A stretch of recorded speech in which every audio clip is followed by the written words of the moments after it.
Halo, apa kabar pemirsa Dunia Sehat? Semoga semua dalam keadaan baik-baik saja. Senang sekali saya Wulan Juliani kembali dapat menjumpai Anda dalam program Dunia Sehat. Pemirsa, selain batuk dan pilek, tahukah Anda jika anak-anak kerap sekali mengalami infeksi pada telinga? Nah, umumnya gangguan ini akan terjadi pada anak di bawah usia 2 tahun dan berada di bagian tengah telinga. Nah pemirsa, kenapa hal ini terjadi? Karena anak-anak memiliki tuba Eustachius yang lebih pendek dari ukuran orang dewasa, sehingga memudahkan virus dan juga bakteri masuk ke dalam telinga bagian tengah.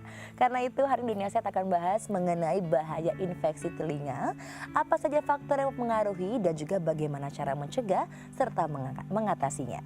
Dan bila Anda ingin berkonsultasi bisa langsung menghubungi kami di nomor 021 290 32644 atau bisa melalui Twitter di @ki_tv dengan hashtagnya Dunia Sehat. Atau Anda juga bisa melihat di layar kaca Anda. Dan sebelum kita lanjutkan perbincangan kami, kita saksikan dulu informasi berikut ini. Pemirsa Dunia Sehat, telinga merupakan salah satu panca indera yang dimiliki manusia dan merupakan alat yang sangat vital serta sensitif. Salah satu gangguan yang dapat dialami oleh telinga adalah infeksi telinga bagian tengah dan biasanya banyak dialami bayi atau anak-anak. Infeksi telinga tengah atau dalam bahasa medisnya otitis media adalah infeksi yang terjadi pada telinga bagian tengah. Sebagian kasus otitis media muncul karena terjadinya infeksi akibat virus atau bakteri dan kondisi ini akan menyebabkan terjadinya penimbunan mukosa atau lendir di telinga tengah. Meskipun kondisi ini jarang menyebabkan komplikasi, tapi jika memang terjadi, komplikasi bisa sangat berbahaya, seperti penyebaran infeksi ke telinga bagian dalam, bahkan penyebaran infeksi hingga selaput pelindung otak dan saraf tulang belakang. Untuk itu perlu penanganan khusus dan harus mendapatkan pengobatan sedini mungkin. Sudah lihat ya pemirsa bagaimana sedikit informasinya. Nah ternyata terpapar suara bising yang secara kontinu bisa atau merupakan salah satu faktor dari infeksi telinga. Oleh karena itu untuk bahas lebih lanjut kita langsung saja menyapa dokter kita pada hari ini. Dr. Shirley Kurniawan, SPTHTKL, spesialis telinga, hidung, tenggorok, kepala leher dari Rumah Sakit Grakedoya. Halo dokter, selamat siang. Selamat siang Mbak. Aduh dokter, ini kita akan bahas mengenai infeksi telinga ya dokter. Mungkin kadang-kadang orang masih gak menyadari kali, oh ternyata itu adalah infeksi telinga. Makanya sekarang kita mau membahas hal itu ya dokter ya. Nah dokter, ini pertanyaan yang paling dasar terlebih dahulu kita sampaikan. Apa sih yang dimaksud infeksi telinga dokter? Jadi infeksi telinga itu adalah peradangan yang terjadi pada telinga, baik itu telinga luar, tengah maupun dalam. Jadi di situ terjadi peradangan ya. Itu dia kenapa kita menyebutnya infeksi telinga. Oke, berarti bagiannya tadi ada telinga bagian. Ya, jadi kita telinga itu terbagi 3 bagian. Telinga bagian luar, telinga bagian tengah, dan telinga bagian dalam. Gitu. Jadi kalau telinga bagian luar itu kita mulai dari daun telinga.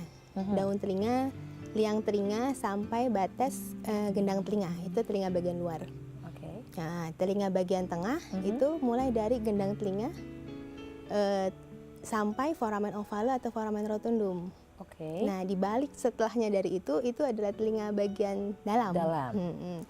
Nah, di mana telinga bagian luar itu kita berfungsi untuk menangkap suara ya. Jadi suara pertama masuk itu melalui telinga bagian luar. Kemudian dia akan ditangkap oleh gendang telinga. Dialirkan melalui tulang pendengaran sampai ke foramen ovale atau rotundum, baru masuk ke telinga bagian dalam yaitu di rumah siputnya. Oh, rumah siput itu di dalamnya dokter ya. Jadi memang fungsinya memang berkesinambungan dari depan sampai belakang ya. Nah, cuma pada topik kali ini ya. Jadi yang berperan itu terutama adalah telinga bagian tengah. Telinga bagian tengah tadi berarti kalau telinga bagian tengah kalau nggak salah tadi saya dengar adalah dari gendang telinga ya dokter ya? Ya, dari batas gendang telinga sampai foramen rotundum atau ovale. Nah, di sini telinga bagian tengah ini kita memiliki yang kita sebut tadi, Mbak Wulan udah sebut tuba Eustachius. Nah, tuba Eustachius ini yang tujuan dia punya fungsi 3 ya. Jadi untuk aerasi, mempertahankan tekanan telinga tengah sama dengan udara luar. Drainase sekret dari telinga tengah. Dan satu lagi untuk proteksi. Untuk proteksi, jadi ternyata juga ada proteksinya gitu ya dokter ya. Oke, dokter nih yang paling sering mengalami infeksi itu memang bagian tengah saja atau sebenarnya mungkin infeksinya bagian luar dulu baru ke bagian tengah atau bagaimana sih dokter? Jadi infeksi yang pada anak-anak lebih sering itu adalah infeksi telinga tengah ya. memang telinga tengah. Memang dia bisa mengalami infeksi telinga luar, tapi pada anak-anak lebih sering terjadi infeksi telinga tengah. Tadi yang seperti Mbak Wulan sudah sebutkan pertama, kenapa dia bisa infeksi telinga tengah lebih sering, itu karena pada anak-anak memang struktur tuba eustachiusnya berbeda dari dewasa. Jadi dia lebih pendek, lebih lebar, dan dia lebih horizontal ya, 10 derajat. Nah, itu yang menyebabkan infeksi, jadi mikobakteri yang ada di dalam hidung tenggorok itu mudah sekali masuk ke telinga tengah. Gitu. Jadi itu sebenarnya infeksinya juga disebabkan oleh virus dan juga bakteri tadi itu ya, dokter bisa. ya. Itu didapat malah dari daerah sekitarnya, daerah hidung, nasofaring, dan daerah tenggorok. Oh, saya pikir tadi awalnya ya dokter ya infeksinya terjadi karena suara gitu. Tapi ternyata juga disebabkan dari jadi tenggorok. Tidak disebabkan oleh suara, justru disebabkan oleh infeksi di daerah ini ya, telinga, hidung, tenggorok ini disebabkan oleh hidung dan tenggoroknya. Jadi ini berkaitan infeksinya justru dengan organ dalam gitu ya dokter, tenggorok dan juga hidung begitu pemirsa. Lalu dokter, faktornya apalagi selain itu yang menyebabkan infeksi telinga nih dokter? Jadi untuk infeksi telinga biasanya anak akan memiliki infeksi saluran pernafasan berulang. Semakin sering dia menderita infeksi saluran pernafasan berulang, maka semakin tinggi kemungkinan dia mengalami radang telinga tengah. Kedua, alergi. Seperti kita ketahui kalau pasien-pasien alergi, berarti dia akan mengalami pilek dan mampet terus-menerus ya. Itu juga akan mengganggu fungsi dari tuba eustachius. Tuba eustachius ini akan mengalami pembengkakan sehingga tekanan telinga tengah itu juga jadi terganggu, jadi lebih negatif. Gitu. Selain itu memang ada seperti pada anak-anak ini kan kecenderungan dia adenoidnya lebih besar daripada dewasa ya. Itu juga bisa. Jadi bila adenoidnya membesar, maka dia akan menekan ke arah tuba ke kanan dan ke kiri. Oke gitu ya dokter. Gitu. Jadi sebenarnya itu bisa disebabkan oleh banyak hal, tapi justru malah dari tenggorokannya juga dan hidung juga. Dan juga saluran pernafasan pastinya. Tapi dokter ada kaitannya nggak, misalkan anak-anak kecil kan suka mungkin ada yang terkena asma gitu dokter. Itu bisa juga nggak dokter dari situ? Jadi kan kalau asma itu kan berbeda ya. Kalau ini dia disebabkan oleh infeksi. Jadi dia riwayatnya pasti ada batuk pilek. Gitu. Pada saat kita batuk pilek itu kan ada pembesaran dari mukosa daerah hidung dan nasofaring, termasuk salah satunya adalah tuba. Jadi utamanya di sini infeksi telinga tengah itu apabila ada gangguan dari fungsi tuba itu. Yang penting fungsi tuba tadi ya. Berarti kalau anaknya mungkin makan permen banyak terus meradang bisa tuh dokter? Bisa. Oke. Jadi bisa disebabkan oleh banyak hal berarti ya dokter ya. Oke, kita akan bahas lagi nanti ya dokter ya. Dan pemirsa, sekali lagi saya ingatkan bila Anda ingin berkonsultasi mengenai bahaya dari infeksi telinga, bisa langsung telepon ke nomor kami di 021 290 32644 atau bisa melalui Twitter di @ki_tv dengan hashtagnya Dunia Sehat. Sebelumnya, mari kita saksikan informasi berikut ini.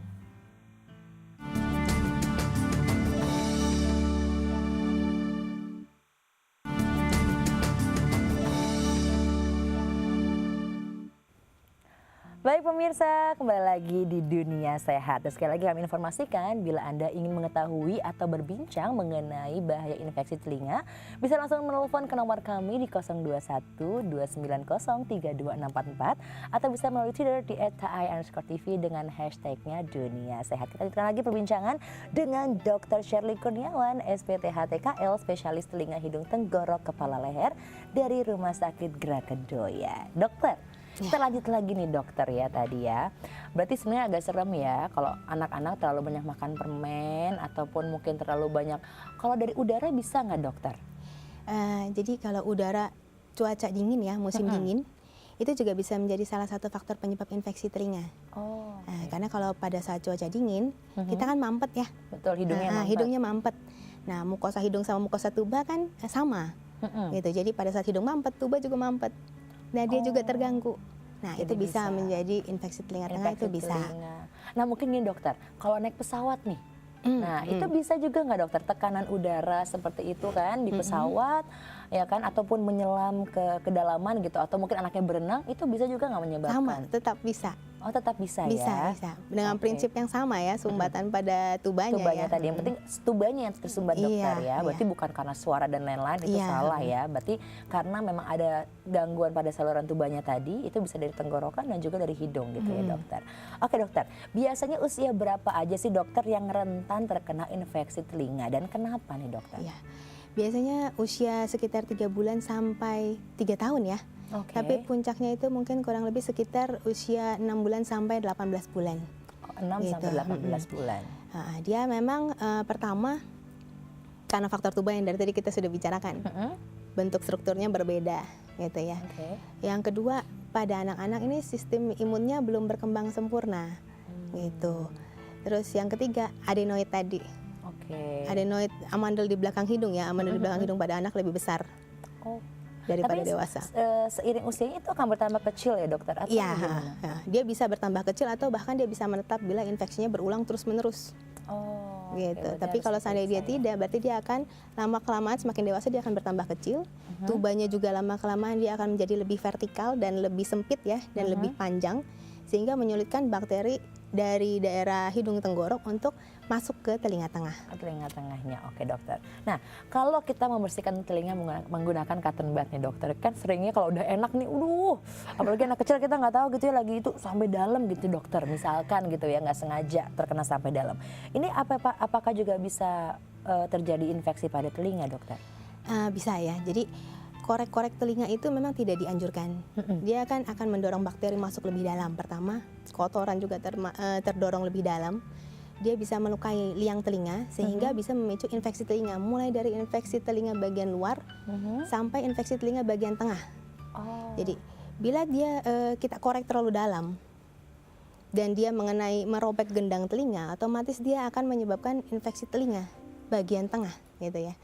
Tapi kalau seandainya kita korek bagian depan, saya bersihin cuma depannya aja kan sering gitu ya, tapi datang dengan keluhan nyeri pada telinga. Nah itu dia mulai dari lecet sampai dia infeksi dan bengkak pada telinga bagian luarnya. Aduh, berarti bahaya dokter. Nah, berarti kalau misalkan kita ingin membersihkan telinga dokter, kalau memang ternyata cotton bud itu tidak dianjurkan ya sebenarnya, berarti menggunakan apa dong dokter kalau mau membersihkannya? Kita sebetulnya telinga itu punya sistem mekanisme untuk pembersihan diri sendiri. Jadi secara fisiologis dia bisa keluar sendiri kotoran telinga ini. Ya, kotoran telinga ini kan dihasilkan hanya di sepertiga depan dari liang telinga. Jadi kita punya, masing-masing orang punya mekanisme untuk mengeluarkan kotorannya sendiri. Jadi kurang lebih per hari itu 0,07 mm ya dia akan bergerak ke depan. Jadi tanpa kita korek-korek dia akan dengan sendirinya berkumpul ke arah depan. Kita tinggal bersihkan yang di depannya saja. Jadi nggak perlu sampai dalam ya dokter ya. Oke dokter. Nah ini berarti gejala apa saja dokter yang akan ditimbulkan jika seseorang atau anaknya mengalami infeksi pada telinga? Kalau pada anak-anak yang anak kecil ya, dia akan mengeluh nyeri telinga, disertai dengan riwayat batuk pilek tadi dan demam. Ada demam juga. Ya, tapi pada anak yang lebih kecil lagi kan mereka belum bisa untuk mengatakan ya. Ya, jadi keluhannya anaknya rewel, gelisah ya, tidak bisa tidur, tidak mau makan, tarik-tarik kupingnya atau digosok, digaruk. Nah itu karena dia tidak bisa menyampaikan rasa nyeri, jadi dia hanya menarik dan menggosok terus telinganya. Gitu. Dia bisa juga dengan demam tinggi, bahkan bisa sampai kejang dan diare. Bisa sampai ke diare juga dokter? Iya.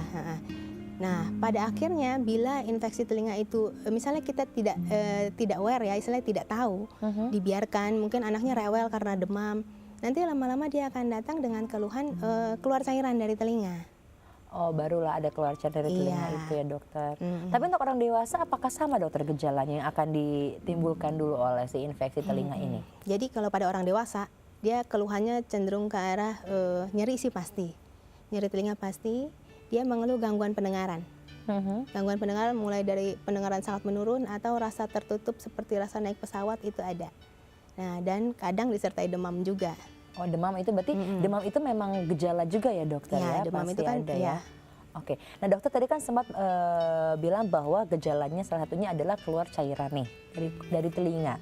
Tapi mungkin cairannya berwarna apa gitu dokter yang lebih spesifik yang kita bisa bilang ini adalah infeksi telinga gitu? Ya biasanya bila itu dari infeksi telinga tengah ya dari otitis media akut dia akan berwarna kuning kental ya. Kuning kental. Oke. Jadi misalnya pada saat tidur kita lihat anak nih teriak-teriak, nangis kenceng gitu ya. Tapi setelah itu kita lihat dia bangun paginya nih ada cairan kekuningan di telinga. Nah itu kemungkinan nanah yang ada di telinga bagian tengah sudah merobek gendang telinga dan keluar. Tapi pada saat nanah ini sudah keluar, semua gejala anak akan menurun. Termasuk demamnya, rewelnya, semua rasa nyeri, semua berkurang. Karena tekanan di telinga tengah itu kan sudah lepas. Nanahnya sudah keluar, jadi semua gejala anak akan menurun. Justru malah akan menurun ya dokter ya. Oke, kita akan lanjut lagi nanti ya dokter ya. Dan pemirsa, kita akan lanjut lagi obrolan kami dengan dokter Shirley lagi nanti. Dan bila Anda ingin berkonsultasi, bisa langsung saja menelpon ke nomor kami di 021 290 32644 atau bisa melalui Twitter di @TI_TV dengan hashtagnya Dunia Sehat. Baik, sebelumnya mari kita saksikan dulu info sehat nutrisi untuk menjaga kesehatan telinga. Pemirsa Dunia Sehat, fungsi pendengaran kita semakin lama akan mulai berkurang. Sebelum hal tersebut terjadi pada Anda, maka ada baiknya kita mencegah hal tersebut dengan mengkonsumsi makanan yang mengandung nutrisi penting, dan berikut ini diantaranya. Kalium. Kalium merupakan mineral yang membantu menjaga kadar cairan dalam darah dan jaringan. Oleh karena itu, kalium sangat penting untuk memastikan kemampuan pendengaran Anda bekerja dengan baik dengan memenuhi pasukan cairan di telinga bagian dalam. Sumber makanan yang memiliki kalium terdapat pada kentang, jeruk, tomat aprikot, pisang, serta melon. Folat. Folat atau asam folat diperlukan untuk menghasilkan sel-sel baru serta meningkatkan sirkulasi dalam tubuh Anda. Sirkulasi yang baik memastikan bahwa rambut-rambut kecil di bagian dalam telinga Anda ternutrisi dengan baik. Asam folat banyak ditemui pada sereal, bayam, kacang hijau, brokoli, dan telur. Magnesium. Magnesium bekerja sama dengan vitamin C, A, dan E untuk melindungi telinga Anda dari radikal bebas yang disebabkan oleh suara keras sehingga membantu mencegah gangguan pendengaran. Penelitian telah mengungkapkan bahwa rendahnya tingkat magnesium menyebabkan pembuluh darah di telinga menyusut serta minimnya suplai oksigen. Zinc. Zinc merupakan mineral yang berfungsi untuk meningkatkan sistem kekebalan tubuh Anda, salah satunya dengan membantu mencegah infeksi di telinga. Di samping itu, zinc juga berperan dalam pertumbuhan sel, menyembuhkan luka, dan juga mampu mengobati tinnitus, suatu kondisi di mana Anda mengalami suara dering yang konstan di telinga Anda. Mangan. Mineral ini bermanfaat dalam meningkatkan pendengaran Anda dengan memastikan hubungan antara otak dan saraf berfungsi dengan baik. Selain itu, mangan berguna untuk meningkatkan pertumbuhan jaringan dan tulang. Rendahnya tingkat mangan dalam tubuh sering menyebabkan tinnitus. Vitamin B12. Vitamin ini berguna untuk meningkatkan pendengaran Anda dengan mengendalikan produksi sel darah merah, menurunkan produksi homosistin yang menyebabkan gangguan pendengaran. Asam lemak omega 3. Omega 3 mencegah ketulian atau hilangnya pendengaran karena nutrisi ini berperan untuk mensinkronisasi komunikasi antara otak dengan telinga. Di samping itu, omega 3 bermanfaat untuk mencegah peradangan dan memastikan pesan yang dikirim otak ke telinga atau sebaliknya berjalan secara efektif.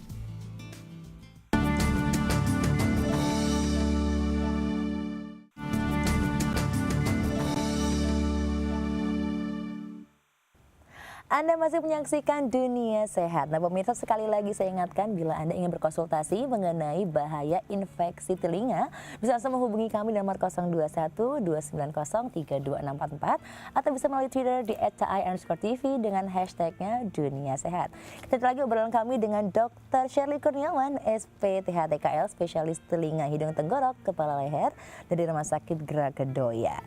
Dokter, aku melanjutkan lagi tadi. Dokter sempat bilang bahwa kalau terkena infeksi telinga akan mengeluarkan cairan ya dokter ya. Nah ini cairannya berbau nggak dokter?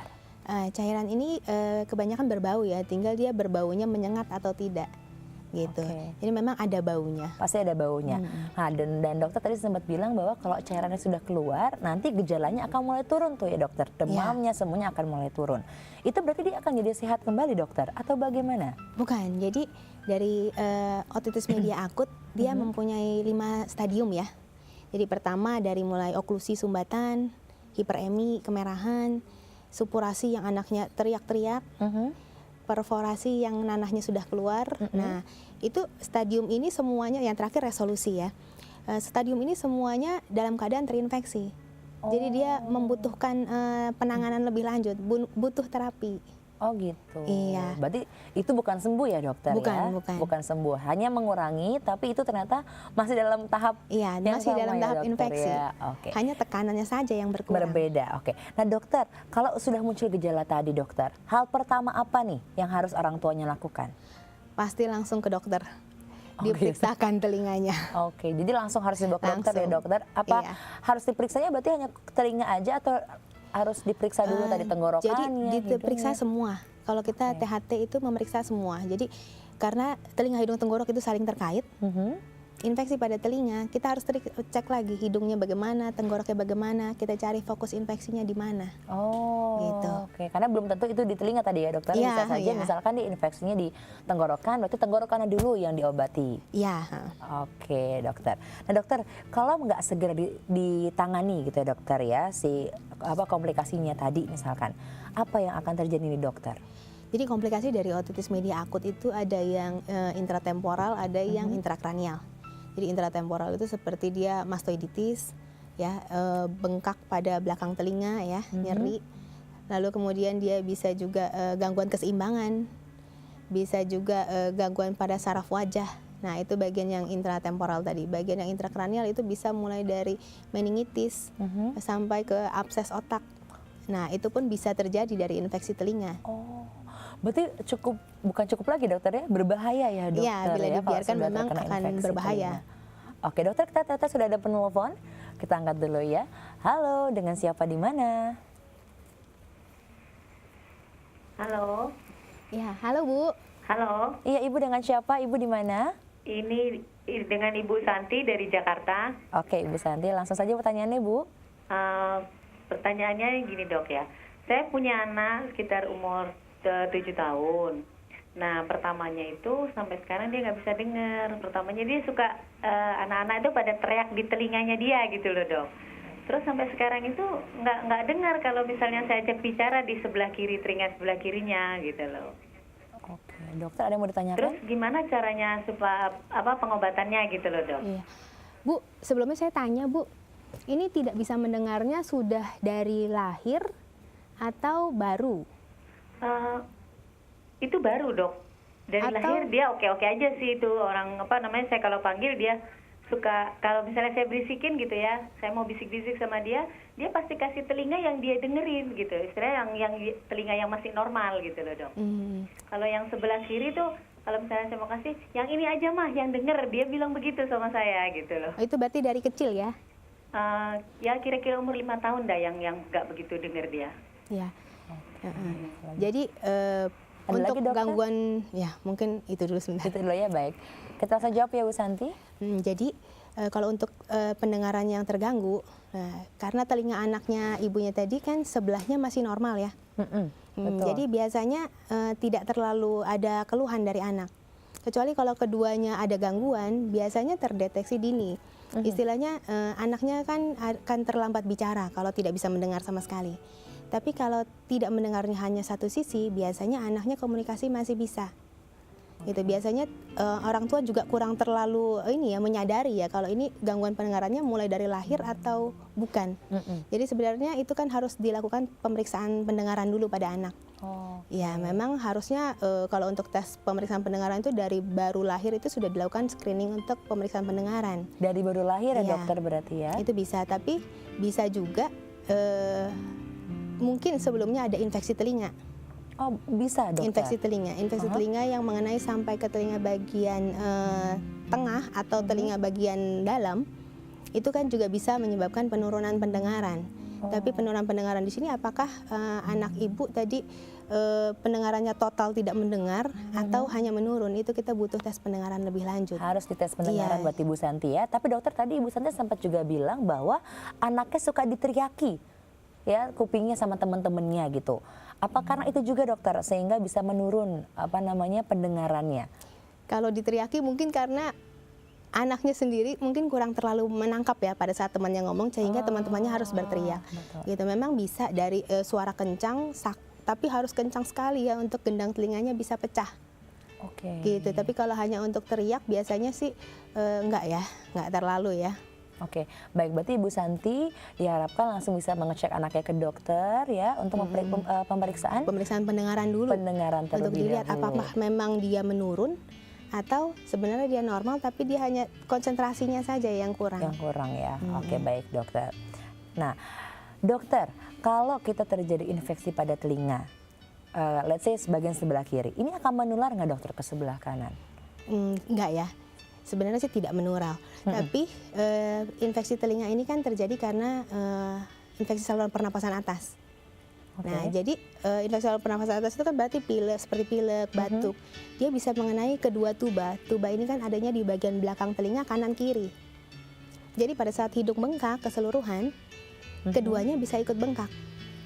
Nah, tapi mungkin bisa saja yang sebelah kanan dulu atau yang sebelah kiri dulu yang muncul gejala, tapi keduanya bisa terkena. Jadi bukan yang sebelah kanan kemudian dia menular ke sebelah kiri, tidak. Oh, jadi bukan karena menular, tapi karena tadi infeksi pada tenggorokannya bisa menjalar gitu ya, itu dokter, jadi perjalanan penyakitnya memang bisa mengenai keduanya. Oke, baik dokter, kita akan lanjut kembali nanti ya dokter ya. Dan pemirsa, sekali lagi kami ingatkan untuk Anda yang ingin berkonsultasi mengenai bahaya infeksi telinga pada anak, bisa langsung menelpon ke nomor 021 290 32644 atau bisa melalui Twitter di @cai_tv dengan hashtagnya Dunia Sehat. Terlebih dahulu kita saksikan info sehat, tips membersihkan telinga si kecil.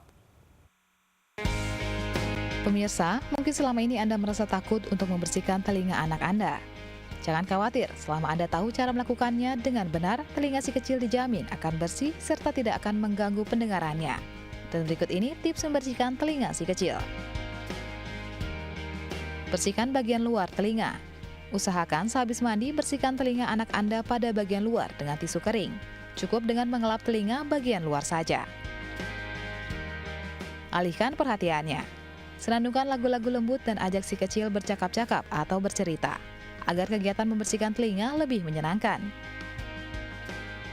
Gunakan bahan yang lembut. Basahi cotton buds khusus atau kapas bulat dengan air hangat terlebih dahulu. Pegang kepala si kecil, lalu bersihkan bagian depan.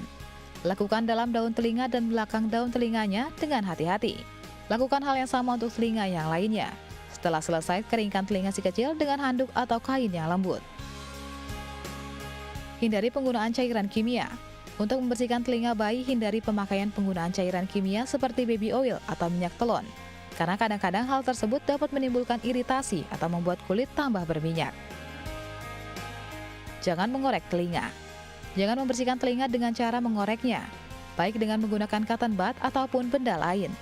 Bersihkan telinga bagian luar saja, karena telinga bagian luar terdiri dari daun telinga dan lubang telinga. Kerangka daun telinga dan sepertiga bagian luar lubang telinga terdiri dari tulang rawan yang elastis, sehingga aman untuk dibersihkan. Mengunyah dan menghisap dengan benar. Usahakan agar anak mengunyah makanan atau menghisap dot secara benar. Mengunyah atau menghisap dot merupakan mekanisme tubuh untuk mengeluarkan kotoran dari dalam telinga.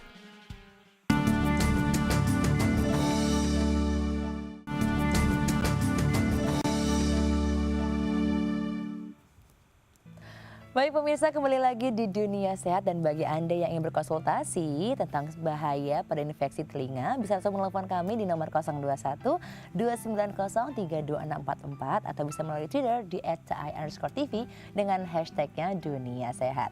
Kita langsung ngobrol lagi nih bersama dengan Dr. Shirley Kurniawan, SPTHTKL, spesialis telinga hidung tenggorok kepala leher dari Rumah Sakit Gerakedoya. Dokter, lanjut lagi nih ya tentang bahaya infeksi telinga. Sebenarnya nih kalau udah terkena infeksi telinga, apakah fungsi pendengaran anak juga akan terganggu, dokter? Ya, jadi dari mulai pada saat infeksi sendiri, sebetulnya pendengarannya terganggu pada saat itu ya. Iya. Ya, karena penghantaran suara terhambat karena peradangan di telinga tengah, atau bahkan ada cairan atau nanah di bagian telinga tengah.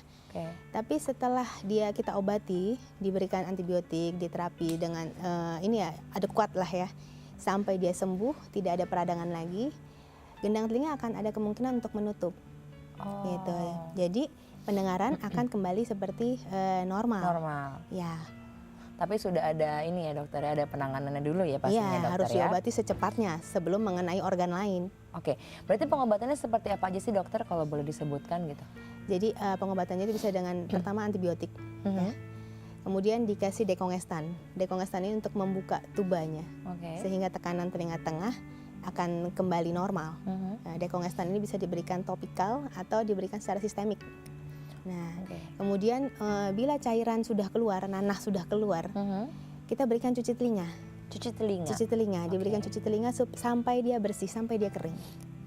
Nah, seperti itu. Dan lainnya adalah seperti antipiretik ya, karena anaknya kan demam pasti. Betul. Jadi pasti diberikan simptomatis untuk demam dan nyerinya pasti diberikan antipiretik, ya, seperti paracetamol itu cukup. Itu udah pasti dokter karena ada demamnya tadi. Iya.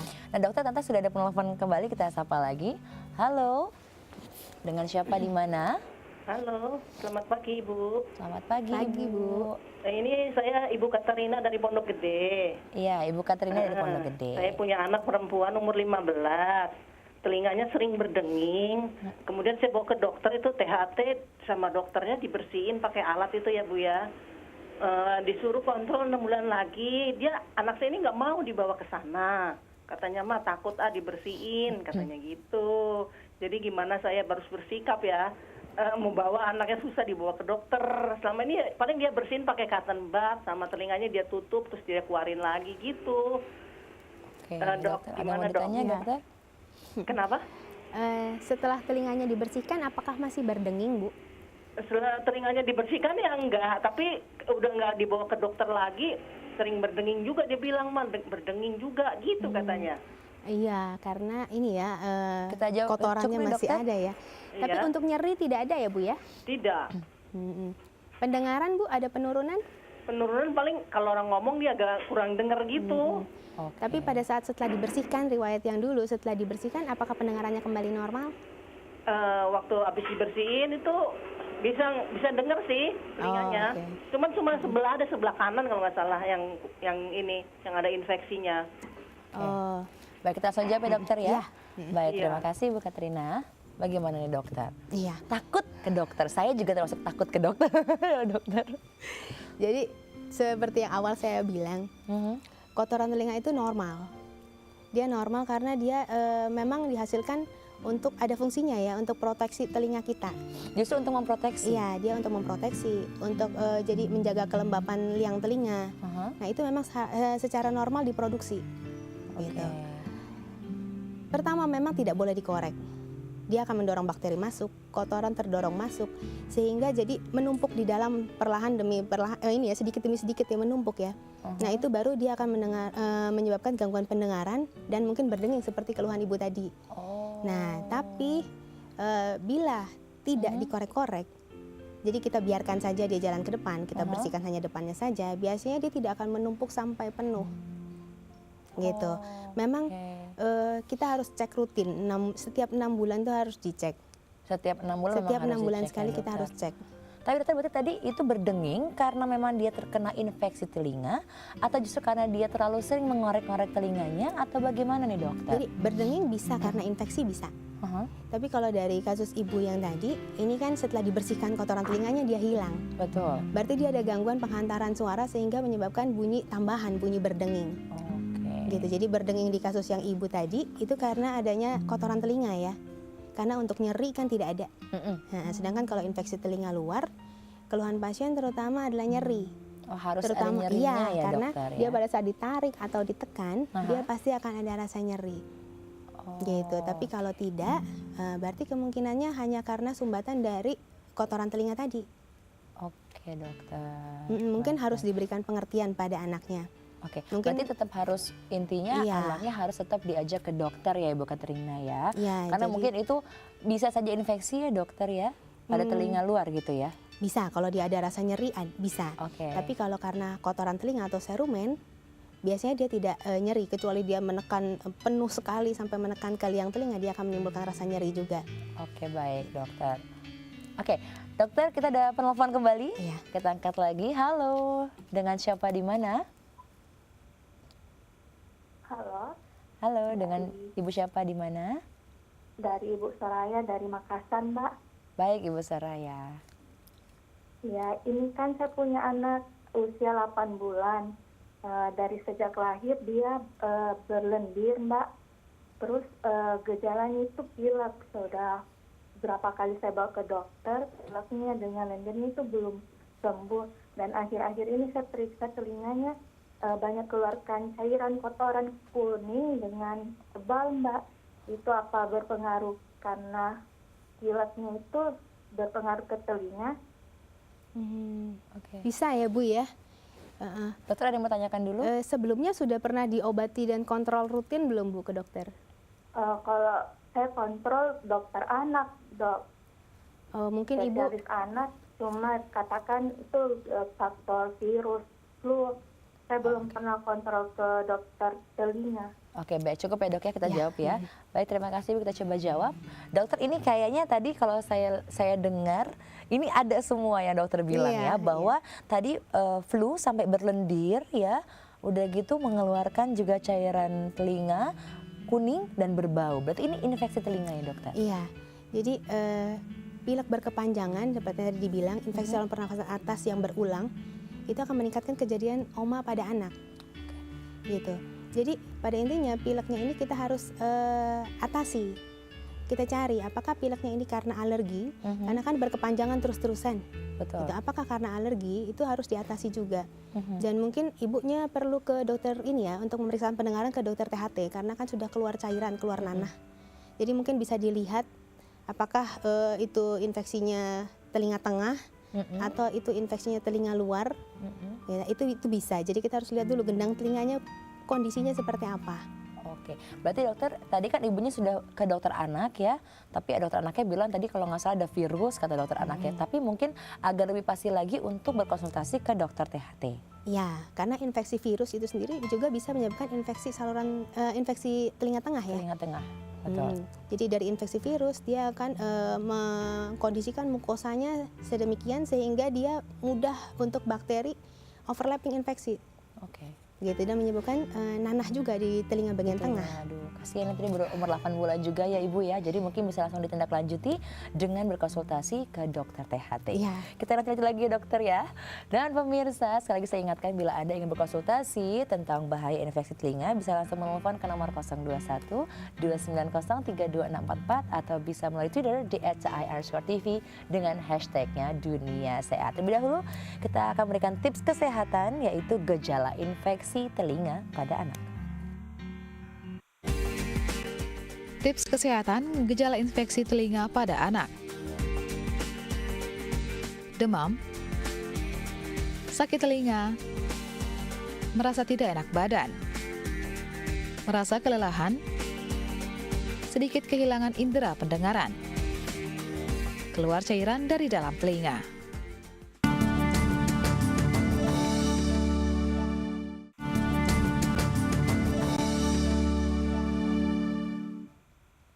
Kembali lagi di Dunia Sehat pemirsa, dan saya tidak lupa memberitahu Anda bahwa kalau Anda ingin berkonsultasi mengenai bahaya infeksi telinga pada anak, bisa langsung menelpon ke nomor kami di 021 290 32644 atau bisa melalui Twitter di @cai_tv dengan hashtagnya Dunia Sehat. Kita masih akan berbincang dengan Dr. Shirley Kurniawan ya, SPTHTKL, spesialis telinga hidung tenggorok kepala leher dari Rumah Sakit Grakedoya.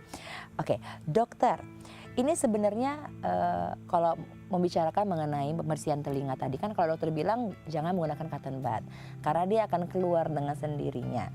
Tapi kita bagaimana cara memastikan bahwa kotoran itu akan keluar dokter? Berarti setiap berapa hari sekali mungkin kita bisa membersihkan telinga bagian luar? Ya, jadi mungkin bisa 2 minggu sekali kita lihat bagian depannya, dilihat dengan senter, dilihat bagian yang sudah keluar kita ambil, itu masih boleh. Okay. Jadi kita boleh bersihkan bagian luarnya saja. Jadi kalau bisa kita tidak masuk ke dalam liang telinganya. Oh, jadi hanya di luar hanya saja. Di bagian luarnya aja. 2 minggu sekali ya dokter 2 minggu sekali ya? boleh. Oke. Dokter, sekarang ini banyak dijual bebas nih ya dokter ya, lilin untuk membersihkan telinga ataupun obat tetes untuk telinga. Nah kalau untuk dua hal itu bagaimana dokter? Apa itu berpengaruh atau malah akan berpengaruh buruk nih? Ya, jadi itu kan pada telinga bagian luar ya. Telinga bagian luar kita ini kan sebetulnya dia punya keseimbangan asam basa. pH-nya itu asam. Dia memiliki kelembapan tersendiri, suhunya tersendiri. Jadi memang tidak dianjurkan untuk memasukkan barang-barang yang tidak kita ketahui ke dalam telinga. Tidak diketahuinya itu ya, tidak diketahui. Seperti lilin ya. Karena pertama suhunya juga akan mengganggu telinga ya. Kelembapan telinga pasti akan terganggu.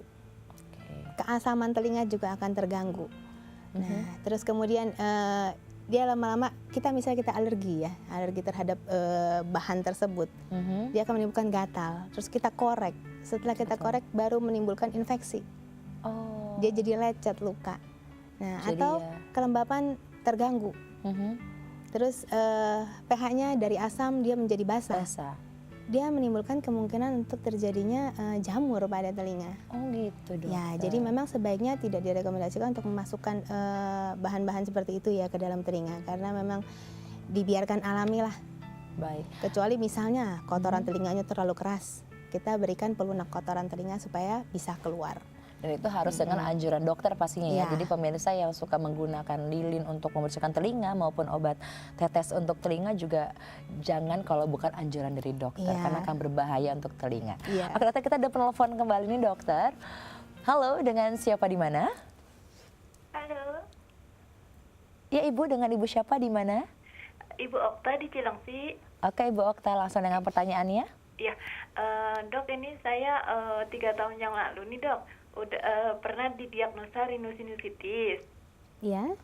Nah terus ini bulan Juni kemarin akhir itu ini kambuh lagi itunya dok, penyakitnya. Sinusitisnya lagi ya Bu ya?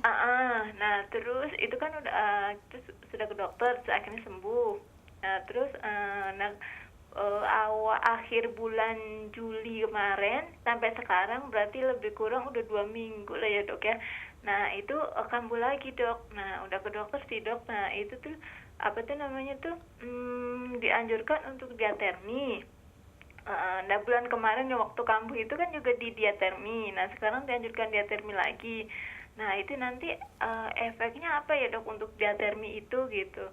Nah terus ini kan saya sering kambuh dok. Nah sampai sekarang juga ibarat kata masih ini masih keluar nih dok. Nah nanti ada efek jangka ininya nggak dok? Maksudnya Efek jangka panjang. efeknya kali ke ya. ada infeksi ke ininya atau enggak gitu dok? Apanya yang kamu alami? Apanya yang kambuh lagi? Sinusnya ya? Sinusnya dok. Sinusnya. Sinusnya kan kambuh terus, sekarang sinusnya kambuh lagi dok. Oke, mungkin yang Ibu mau tanya apakah nanti dengan diaterminya akan berpengaruh kepada organ yang lain gitu ya Ibu ya? Terus kemarin kan udah disarankan juga dok untuk nanti kalau semuanya nggak sembuh itu nanti dianjurkan untuk CT scan. Nah itu gimana ya menurut dok CT scan ya dok ya? Soalnya CT scan itu kan juga ada sinar X-nya yang tinggi juga ya dok ya? Iya. Terus maksudnya saya juga ada keluhan, ada keluhan kayak punya varises itu kan, kalau ini punya varises itu kan kalau nggak CT scan itu kalau bisa jangan gitu ya dok ya. Oke, baik. Gimana maksudnya terus gimana terapinya gitu dok? Ya berarti ini Oke, baik, kasusnya kalau gitu. sinusitis ya Bu ya? Sinusitis ya Bu ya? Bukan infeksi telinganya, Ibu nggak ada keluhan telinga ya Bu ya? Nggak ada. Oke, baik kalau gitu. Oh iya dok, kemarin pas yang kambuh yang kemarin ini nih dok, ini juga saya kan ngeluarin ingus. Nah ngeluarin ingusnya itu mungkin nggak terlalu kencang atau gimana. Nah keluar kan agak kuning gitu dok. Ya. Kuning kental gitu. Nah saya keluarin lagi, akhirnya dia kuning tapi nggak terlalu kental, terus campur bening. Nah sama terus sekarang ini kan bening dok. Nah setelah itu tuh, setelah saya paksa keluarin itu di telinga bagian kanan ya dok ya. Nah itu kalau makan tuh bunyi cetik-cetik gitu dok. Sampai sekarang masih bunyi Bu? Sekarang sih kemarin diobatin sih udah enggak sih dok. Sudah enggak ya? Telinganya sudah plong ya, nggak ada rasa tertutup ya Bu ya? Cuman ya ini hidungnya ini ya dok yang Oke, baik. masih kayak ada nahan, kayak ada sesuatu yang itu gitu dok. Gimana ya dok untuk Baik, solusinya cukup ya, gitu? dokter, ya? Terapinya harus apa gitu dok?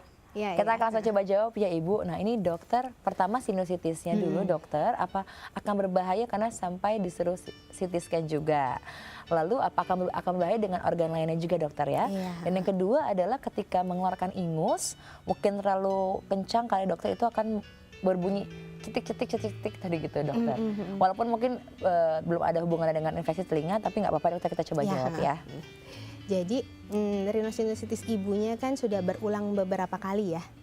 Setelah diobatin, diterapi, diberi obat, sembuh, kemudian dia berulang lagi, Berarti pertama kita harus cari tahu dulu apa penyebabnya. Apakah ada kelainan anatomi di dalam hidung? Misalnya apakah tulang hidungnya di bagian dalam bengkok menekan ke arah muara sinus, itu juga menyebabkan sinusitisnya berulang-ulang terus. Atau adakah rinitis alergi?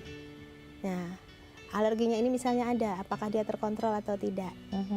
Gitu. Terus kemudian dari struktur dalam hidungnya sendiri, muara sinusnya ini apakah dia tersumbat?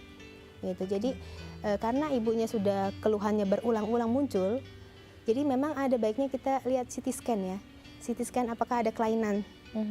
Nah, sehingga kita bisa dari CT scan itu kita bisa melihat apakah ada sumbatan pada muaranya. Perlu tindakan operasi atau tidak.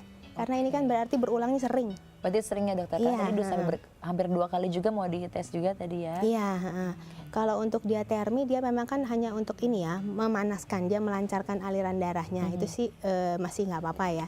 Tapi kalau menurut saya sinusitis yang berulang terus-menerus dalam setahun, memang ada harusnya ya kita lihat secara CT scan-nya bagaimana. Dan mungkin bisa dilihat setelah itu dilihat apakah ada opsi ke arah operasi.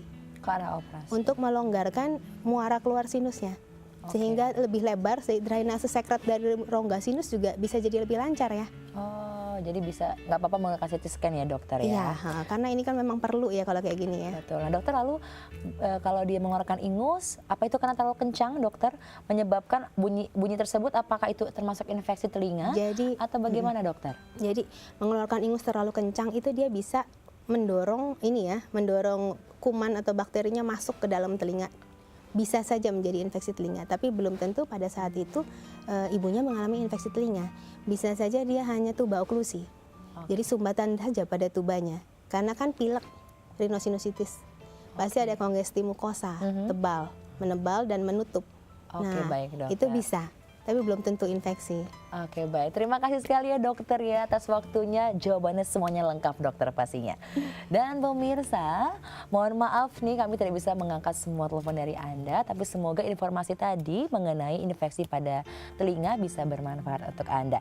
Nah, jangan lupa bila Anda ingin mengirimkan kritik, saran maupun topiknya juga boleh bisa SMS ke kami di 088981005000. Sekali lagi 088981005000, atau bisa melalui Facebook di duniasehat.itv, atau bisa melalui Twitter di @tai_tv dengan hashtagnya Dunia Sehat. Saya Wulan Juliani, sampai jumpa kembali di Dunia Sehat dan pastinya salam sehat.